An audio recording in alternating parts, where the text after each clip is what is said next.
Hi everybody, it's Jay from This Week in Hearthstone. Let's have a small discussion here because patch 26.2.2 was released on Friday. It's been a couple of days, this is Sunday afternoon, and let's see how things are shaping up. I knew this was going to happen when I saw these patch notes, but just to go through it, Sinful Brand was changed. It went from whenever it takes damage, deal 2 damage to the enemy hero. Instead, it's now deal 1 damage to an enemy hero. It's good. It's a good nerf. It's not the greatest nerf, and I don't think it makes a huge impact on this card or the decks that this card is in. Next one, Fell Scale Evoker. This went from old 5 attack to new 3 attack, and truthfully, attack wasn't the problem with this card.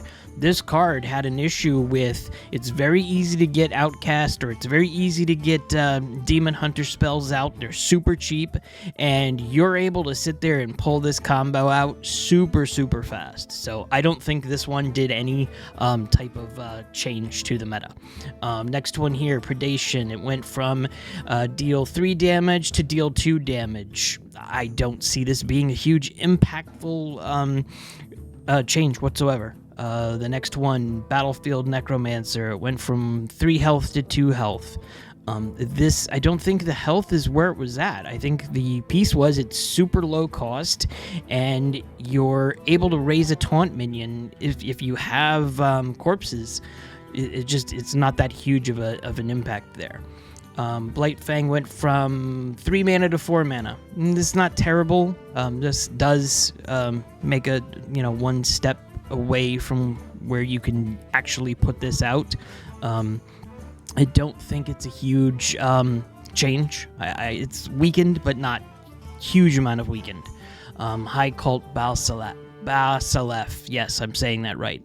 Went from 4 mana to 5 mana. It's not bad. I don't think it's a huge impact. And I understand that they're trying to do micro changes, but as I'm going to get to in a few minutes, micro changes is not what's potentially needed here.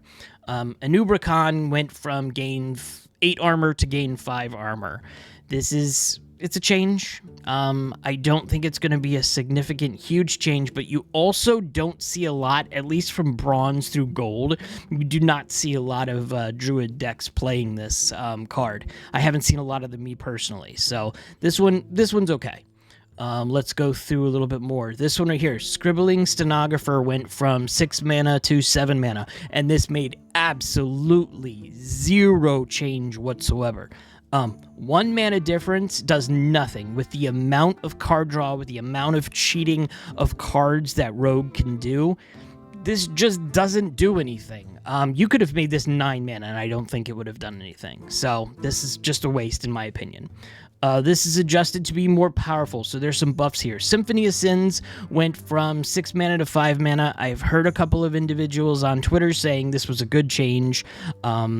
I'd like to be able to get more of these cards out at the end of the round. Like, instead of maybe shuffle the other 6, maybe you draw 2 for the next one. I don't know how that would work. Or maybe you can discover 2 and then put the rest in your deck. But I do like this change. I haven't tried it myself, but I'd like to. From the depths, my understanding is this also helps making Warrior a little bit better. Looking at some of the changes of the meta, we'll see. It's still soon, 3 days. Chorus Rift got a buff, and it went from draw a minion, give it +2/+2 to give it +3/+3.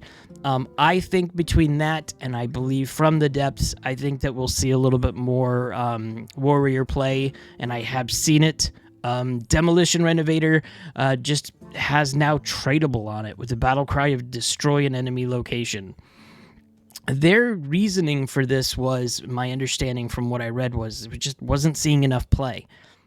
Is that why we would buff or nerf cards because it's not seeing enough play? I don't know. I don't know if I believe this 100% yet. Rotten Apple Bomb got a buff. 4 attack, 5 health, and instead of restoring 4 health, it restores 6 health, and it's a 4 attack, 6 health. I think this is very good. I think this is amazing card for those that do not have a lot of dust and cannot craft a lot of cards, to craft 2 of these and throw these in every deck that you have if you're looking to tech out some cards, because this is very good. It's a big beefy taunt minion on the board. It also restores health, which in some cases you absolutely need. So if you are a free-to-play player or someone who needs to, needs to find a tech card to throw in one of your decks because you don't have that legendary, I would absolutely consider one of these. Pandaren Importer goes from 3 mana, 2 attack, 4 health to 2 mana, 1 attack, 3 health. Okay, it says it's due to an unintended play pattern that was made possible by the smaller card pool in Standard.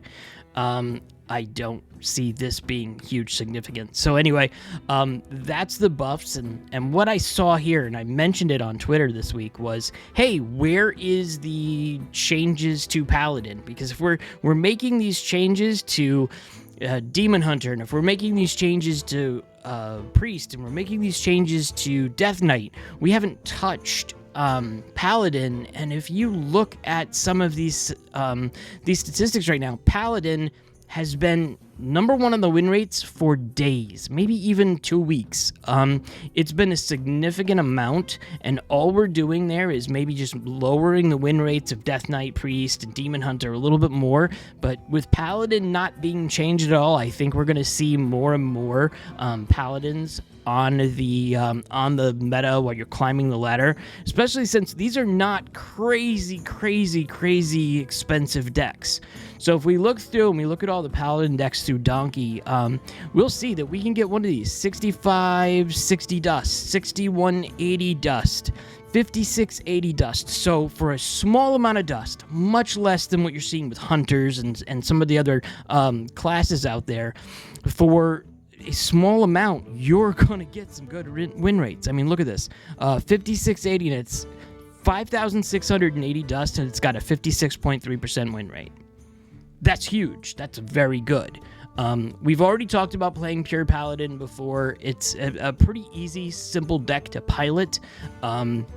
If I go through and look at HS Replay, and then I go through the Pure Paladin, let's look to see what the matchups are. Here we go. Pure Paladin, going through matchups right now to check this out. It's pretty good across the board. It beats all Warrior, all Warlock, all Rogue, Shaman, Paladin. The other ones, Pure Paladin's the best. There's nothing wrong with this deck whatsoever. So for a low cost of less than 7,000 dust, Pure Paladin is the way to go. Next step, if we're going through the meta, Undead Priest. I mentioned it last week. Super cheap deck. Even with the Balasef change this week, I don't think it's a huge problem. I would definitely consider, if you're looking to climb and do not have a lot of dust, I would put Undead Priest in there.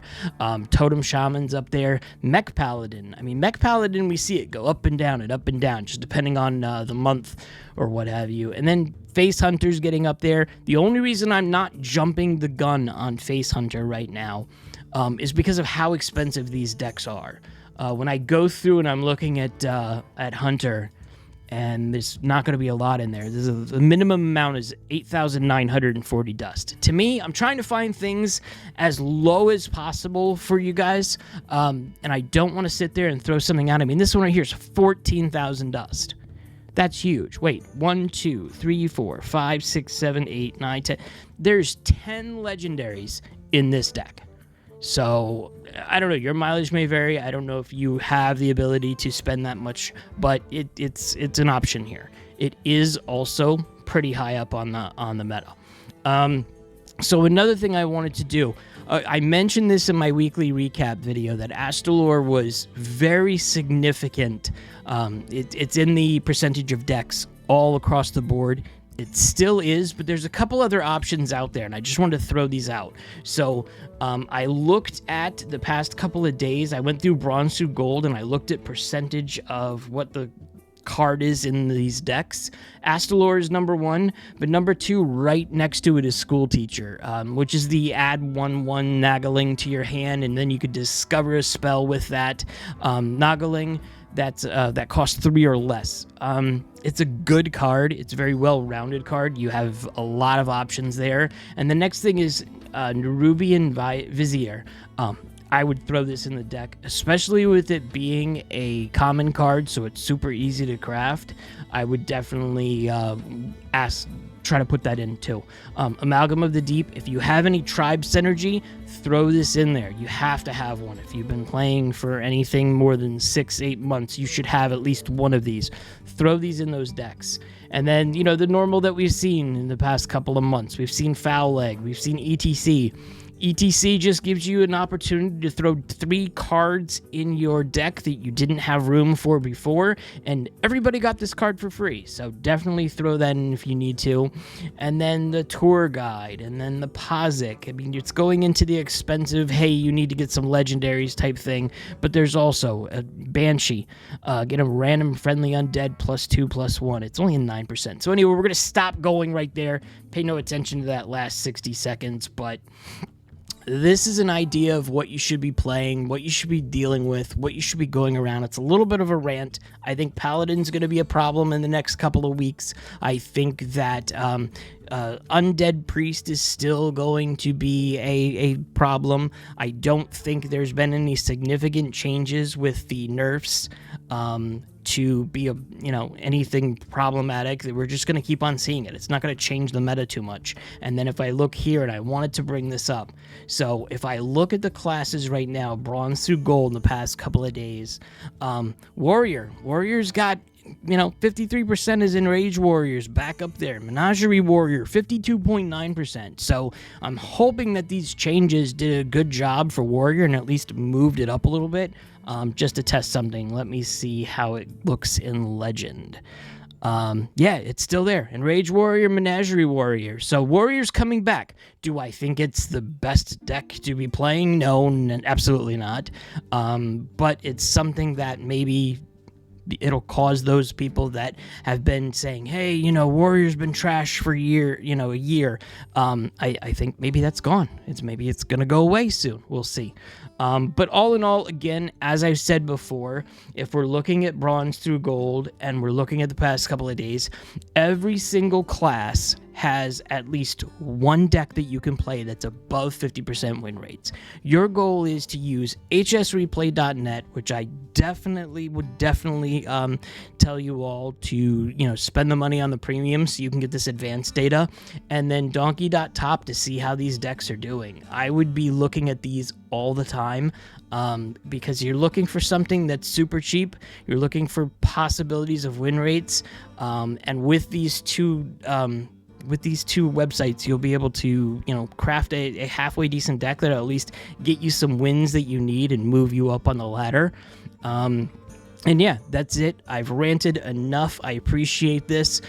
Please like and subscribe. Also, make sure you look at my weekly video because I'm giving away a standard bundle every week. That is, as of right now, 20 standard packs and 2 random legendaries. I'm having a lot of fun doing these videos. I'm having a lot of fun working on this data for you. So please give me a like and a subscribe. And listen, I'm super close to 500,000 subscribers. So definitely sub to the channel, okay? Thanks. Talk to you soon.